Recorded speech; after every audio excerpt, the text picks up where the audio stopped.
How to change your name on Tinder. Hi everyone, welcome back to the channel. In today's video I'll guide you through the steps on how you can change your name on Tinder, so make sure to watch the video till the end. Now you have created your account, you have done everything, you've got a few likes, you don't want to delete the account, but then you figure out that you can't really go ahead and change your name on Tinder.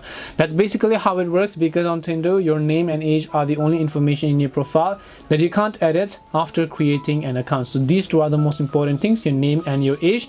They can't be changed. If you need to make a change, you have the option to delete your account and create a new one, because even if I go to edit my profile page, you can see I don't have the option to change my name. So that's the downside of Tinder. I can just tap the profile name from the top right instead and scroll down, look for the option to delete my account. Once I delete my account, I'll just be able to create a new one, in this case why an updated name. So hope this video helped you understand your question. If it did help you, then make sure to leave a like and subscribe to the channel, and if you have any questions, then feel free to leave them down in the comment section.